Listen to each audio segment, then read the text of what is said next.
Hey everybody, welcome back. My name is Abby. I'm with Fitness is Medicine. Today we're going to do another great workout you can do in your home. We're going to start with chest press with one heavy dumbbell if you have it. If not, you can grab a couple dumbbells. We're also going to use a fit ball if you have one. If not, you can do it on the floor, a kettlebell, and some sort of like either a medicine ball or a smaller dumbbell to hang on to. So remember to come into these workouts warmed up and ready to go. 5 to 10 minutes of a cardio workout to get your heart pumping, get your muscles warmed up, and help to avoid injury. Okay, so we're going to start with that one heavy dumbbell, and I'm going to do a bridge on the ball. If you don't have a ball, you can either lie with your feet bent and your knees bent, your feet flat on the floor, or you could use a bench, like a workout bench. We're going to do a chest press. So there's a few different ways you could do this. I'm going to walk out into a bridge. We're going to hold the weight on the ends. You want your head and shoulders resting comfortably on top of the ball, and then a straight line from your knees to your shoulders. Now, all we're going to do is press that weight straight overhead. Like I said, if you don't have one heavier, you can use 2 dumbbells, or you could use a medicine ball or a kettlebell. There's a lot of different ways you can find a way to press. You could use a plate, like a weight plate. Keep breathing nice and slowly. 2 more. 9 and 10. All right, good. Now we'll slowly walk back up to seated and set that weight down carefully.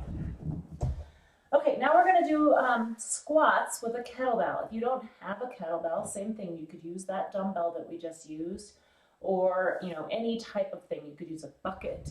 You could use a jug of water. There's a lot of different ways to add a little weight to these squats. If you do a kettlebell, the reason I like it for these is because it just has that nice easy handle, and it allows you to keep good posture, but a dumbbell will do the same thing. So we're going to just do a squat sitting back nice and far. You remember you want to sit your hips back, keep that tummy engaged, and put the weight in your heels as much as possible. So all we're doing is just dropping that weight right down between your feet. Try to keep your shoulders back and down, chest up towards the wall across from you so that you can see yourself. I don't want none of this type of thing. And also, if you find you're having knee pain but you're doing this type of thing, remember you want to sit those hips back like you're going to sit down into a chair. If you're struggling with that, you could use, instead of using a kettlebell, just use a kitchen counter, like kitchen sink, so you can really sit back. Or you can do your squats over like a bench and just barely touch down, or a chair, so you have that confidence to go deeper into that squat with good form and not worry about if you're going to lose your balance or if you've gotten too far down, because then you could just sit if you got too far down. Let's do 2 more. Really sitting those hips back and the weight in your heels. All right, good. Set that down carefully. Remember, before and after each of your exercises, pick up your weights and set them down with care, with intention, because that is often when people get hurt. Because I'll see it in my gym all the time. I'll watch somebody do an entire set perfectly, and then they go like this to set the weight down. And so all of it goes straight into their back, where remember to just use that same form to set that weight down. Okay, now we're going to do dips. So this is something you can do a few different ways as well. In my gym, lots of times I like to use yoga blocks. You can put them right next to your hips and then push up and down off of those. You can use an armed chair, kind of like a waiting room chair type of thing. If you have one of those in your home, because you can push up and down off of that. Or stack up a few textbooks on either side of you. I'm going to show you what I'm going to do off the edge of this bench. If you have any shoulder pain, the really biggest key here is keeping your back close to the bench. So we're going to scoot forward. Keeping your knees bent will be much easier. Keeping them out straight will be more difficult. So the 2 keys, keep your back close to that bench. You almost want to scrape that bench with your back.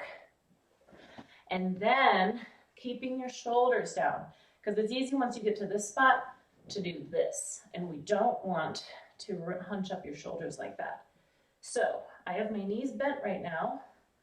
You can go, if you're going to go the full range of motion, only go to 90 degrees here. You can do smaller, of course, and you can come up in between each if this is really, really difficult for you and you don't have, you know, textbooks or yoga blocks or something to make it a little bit less intense. 2 more. Now I have my knees bent. Like I said, to make it more difficult when you're ready. This is a pretty challenging exercise to begin with. But if you feel like you need a little more, you're really going to feel it right back here in your triceps. That's the main muscle working here. Straighten out those legs. So you're extending those levers, making it a little bit more challenging. Okay, now we're going to pick that kettlebell back up. Remember to use that good form. I'm going to bend my knees and hips, pick it up. Like I said, if you don't have a kettlebell here, I'm going to move my bench out of the way.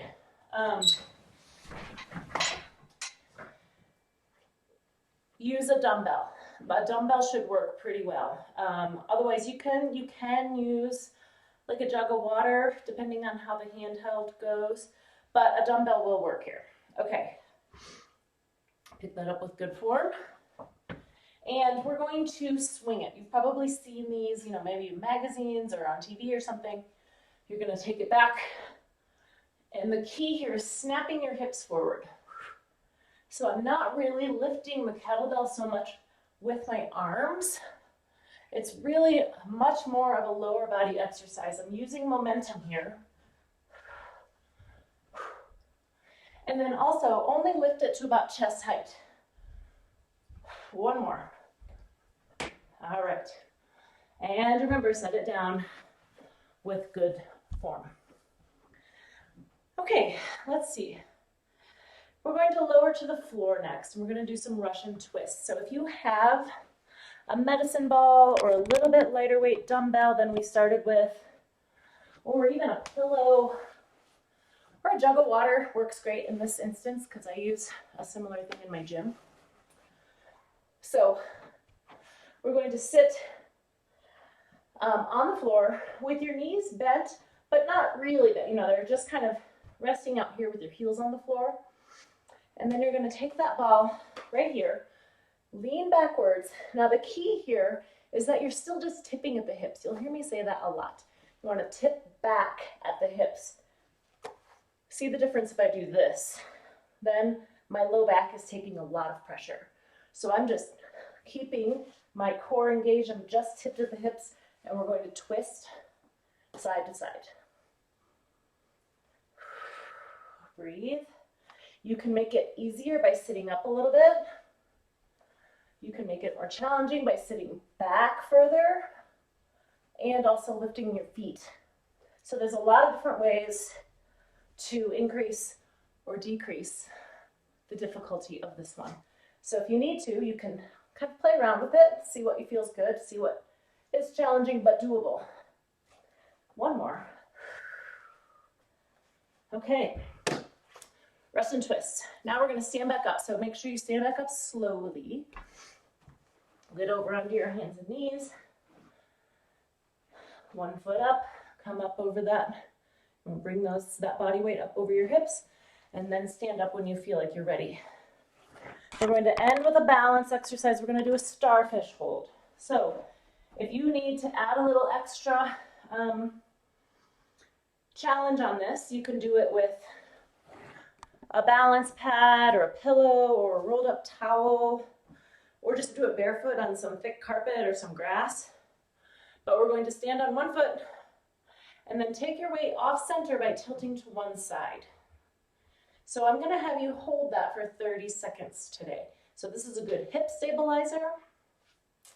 It's a good core exercise and balance. So you're probably going to feel it in both hips here because you're holding this leg out to the side, but really staying kind of off to the side as much as you can. If this is all the further you can go, that's fine. Find where you can go and then hold that. 5 more seconds.